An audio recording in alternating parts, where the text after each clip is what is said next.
Hello everyone, day 124 here at the Academy of Natural Living, 100% raw. And I think it's important that I share with you about the consumption of dairy products, or in particular raw dairy products, because I don't advocate the consumption of anything other than raw dairy if you're going to consume dairy.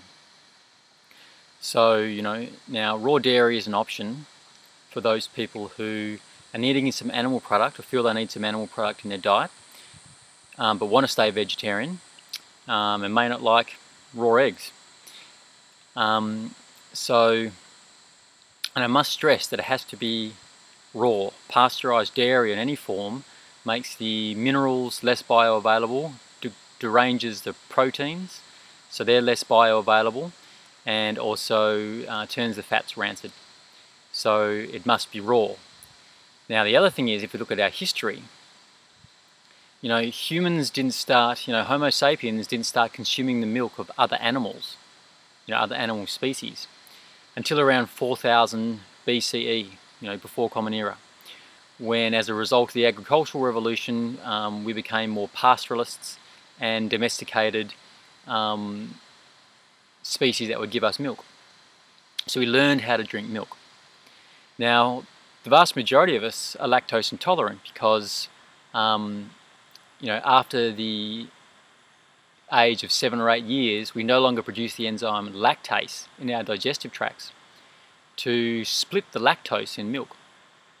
So lactose is a sugar found in milk. So as a result, often we have reactions and we get diarrhea, or we get mucus buildup, or we get other type of inflammatory reactions. So only 30% of the world's population developed a lactose-tolerant gene, and that took about 1150 years or so. So now those populations are basically based around the modern Mediterranean, East African and Northern European populations of societies and cultures. So unless you've emigrated from there, that's where your ethnicity is from, chances are you're lactose intolerant.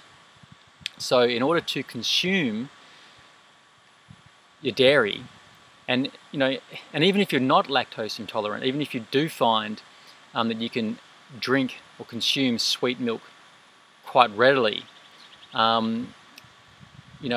it's advisable to ferment it first, because even though you might have a lactose tolerant gene, it doesn't necessarily mean that consuming large amount of dairy is a good thing, because it is one of the foods we are least adapted to eat.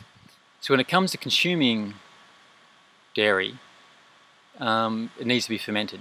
And to ferment it, basically all you have to do is get it, preferably before it's been refrigerated and definitely before it's been frozen, put it in a glass flagon or a glass jar, like a masonry jar, with an open top so we can air and allow the gases to escape as it ferments, and let the natural bacteria do the fermenting for you.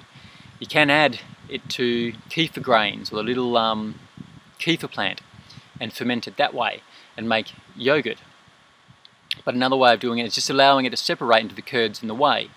So the whey becomes a clear fluid, and the curd is basically the fatty protein portion, so the cheese, like cottage cheese.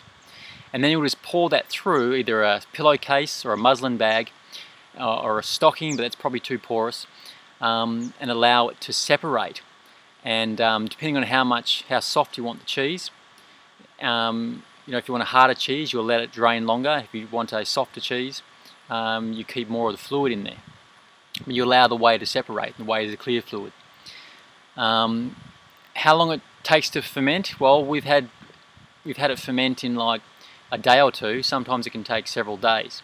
So it really depends on the environment and how well the natural airborne organisms get in there. And now if it comes from healthy cows, it's not going to be a problem. So the source, it has to be from pasture, ranged and fed ruminants, those types of animals. So because they have the highest minerals and the best ratios of omega-3 fats in their flesh and their milk, as compared to those that are fed unnatural diets such as grains. Ruminants were never designed to eat grains. They have an alkaline stomach, rumen, which is their forestomach. They have, their forestomach, their first stomach, and they have 4 of them, cows. Now any ruminant needs their rumen to be alkaline, and grains create an acid environment in the rumen and disrupts the digestive microflora and actually prohibits them from digesting their normal foods. So they become malnourished, they become prone to bacterial infections, hence antibiotics, and their fat ratio, bad fat ratios, get all out of balance. They get more saturated fat than polyunsaturated fat, and they have less of the omega-3, essential omega-3 fatty acids as well. So they need to be pasture-fed, eating their natural diet. That is the only way to have it, and it must be raw. Go out to those farms and check out how those foods, how those animals are being looked after. Make sure it's a local farm and make sure you see how they're being looked after and being fed their natural diet, and they're being looked after and they're not being fed sprayed grasses and all those types of things, and they're not being dosed up with all sorts of medicines and antibiotics and other chemical formulas. Because if they're being fed a natural diet and it's a wholesome natural diet, they're not going to have any problems. And you're not going to have any problems with the milk being raw either. But, you know, try and drink raw milk from, you know, CAFO confined bovines or ruminants, you're asking for trouble. All sorts of infections and parasites and what have you. That's why they have to pasteurize it. And when you pasteurize it, we've already said what some of those problems are. Now, homogenization is another problem too. Goat's dairy doesn't need to be homogenized. It's already naturally homogenized. And it has a lower protein and fat content than cow's milk, because it's goats are much smaller, and therefore it's easier to digest than cow's milk. So goat's dairy is probably preferable. But cow's milk has to be homogenized. So, you know, when it's pasteurized anyway, and what that does, it breaks up all the fat globules, which makes them, you know, go rancid. So you get rancid fats and, you know, carcinogens and, you know, all those types of things, free radicals which damage your tissues. But an enzyme is released called xanthine oxidase, which actually passes through your intestinal wall and into your arteries and veins, and it's very destructive on the walls of your arteries.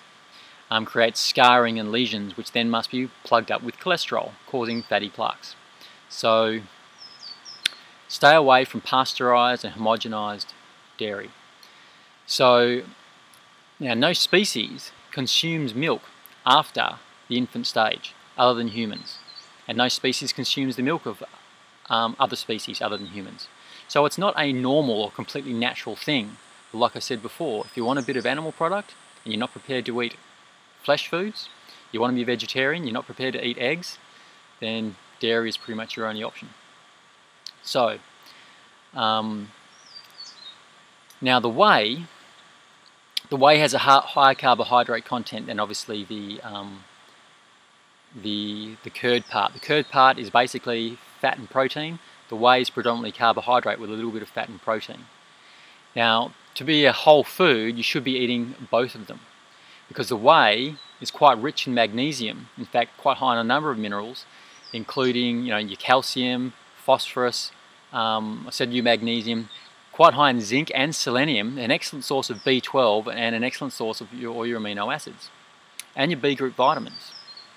Now, your curd, on the other hand, doesn't have much magnesium, but it has pretty much all the others, but it's higher in proteins and higher in fats. And if your animal have been raised, you know, free range and pasture raised and eating their natural diets, and goats are more shrub eaters than grass eaters, then they're going to have high levels of your essential omega-3 fats, DHA and EPA. One thing with dairy, however, is it isn't very high in iron. The whey is higher than the curd, but it's not very high in iron at all, and you're going to have to get your iron from other sources, such as greens, or if you want to eat meat, or if you want to eat egg yolks. But, you know, the choice is up to you. So there you go. I hope that's been helpful. The quality of your food is paramount, and the quantity, well, you don't really need a lot. You know, you can start with a spoonful of whey. You know, I have it with my midday meal if I'm going to have it, and then, you know, so I'm not overloading my body. Might have some of the cheese, the cottage cheese, in my salad in the evening. But you're talking about a flat spoonful, you know, and for you it might be half a spoon. You know, sometimes I might have 2 spoonfuls in my salad. I have gone up to 3, but I take it back down again very quickly, and then I'll have several days without it. It all depends on you, who you are, what you're doing, what your goals are, how your body's feeling, what stage of regeneration you're in, how active you are, what climate you're in. All these types of things are factors, and the only way around it is to listen to your body. I think that's pretty much it. Yeah, so if you need to, raw dairy, preferably raw goat's dairy. Of course, if you're breastfeeding, think about breastfeeding, mother's milk is always best. And if you have to, then preferably raw goat's dairy over cow's dairy. It's generally much easier to digest. And yes, as I said, raw. And stay away from those infant formulas, people, unless you really, really medically have to. I mean, you will not get the nutrition you need from those formulas. If you have to, get a wet nurse. So a substitute breastfeeding mother. Yeah, that's all. I hope that was helpful for you. Remember, listen to your body, only consume what's necessary. And that way you won't overdo it and cause yourself any harm. Thank you. Bye for now.